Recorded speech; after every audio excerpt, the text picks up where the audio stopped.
প্রিয় সাংবাদিক ভাইরা, আসসালামু আলাইকুম। আপনাদেরকে এবং আপনাদের মাধ্যমে প্রিয় দেশবাসীকে আমি আবারও আজকের পবিত্র ঈদুল ফিতরের ঈদ শুভেচ্ছা জানাচ্ছি। ঈদ মোবারক। বহু বছর পরে আল্লাহ রাব্বুল আলামিনের ইচ্ছায়, বাংলাদেশের মানুষের দোয়ায় আমি এবং আমার পরিবার দেশের মাটিতে দেশের মানুষের সাথে ঈদ পালন করতে সক্ষম হয়েছি। তার জন্য আমি প্রথমেই আল্লাহ রাব্বুল আলামিনের দরবারে শুকরিয়া আদায় করছি।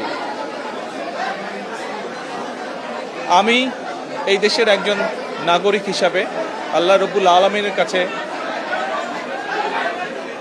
দোয়া করি যেন আল্লাহ আমাদেরকে সেই রহমত দেন। আজ এই ঈদে বাংলাদেশের মানুষ যতটা নির্বিঘ্নে বা যতটা শান্তিতে ঈদ উদযাপন করতে সক্ষম হয়েছে, ইনশাল্লাহ ভবিষ্যতের ঈদগুলোতে যেন আরও বেশি শান্তিপূর্ণভাবে আমরা ঈদ উদযাপন করতে সক্ষম হই, দেশের সকল শ্রেণী পেশার মানুষকে সাথে নিয়ে। একই সাথে আসুন এই ঈদে আল্লাহ রাব্বুল আলামিনের কাছে আমরা রহমত চাই, যেন আল্লাহ আমাদেরকে সেই রহমত দেন যাতে করে আমরা বাংলাদেশের মানুষের সেই প্রত্যাশিত সেই বাংলাদেশকে ধীরে ধীরে গড়ে তুলতে পারি।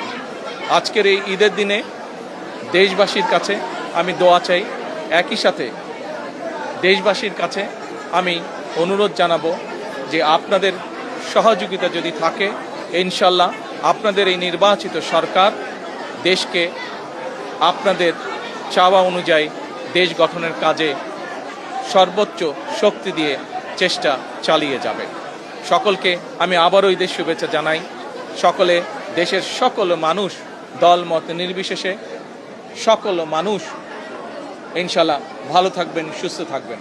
আজকের এই দিনে আমরা আবারও গভীর শ্রদ্ধার সঙ্গে স্মরণ করছি 1971 সালে যারা জীবন বাজি রেখে এই দেশকে স্বাধীন করেছিলেন, সেই শহীদ, সেই হতাহত মুক্তিযোদ্ধাদেরকে আমি একই সাথে স্মরণ করতে চাই 2024 সালের ছাত্র জনতার গণ আন্দোলনের মাধ্যমে এই দেশকে স্বৈরাচার মুক্ত করতে গিয়ে যারা শহীদ হয়েছেন, যারা হতাহত হয়েছেন, সেই সকল গণতন্ত্রের যোদ্ধাদেরকে, সেই সকল গণতন্ত্রে শহীদ হওয়া মানুষগুলোকে, তাদের সকলের আত্মার মাগফিরাত কামনা করছি।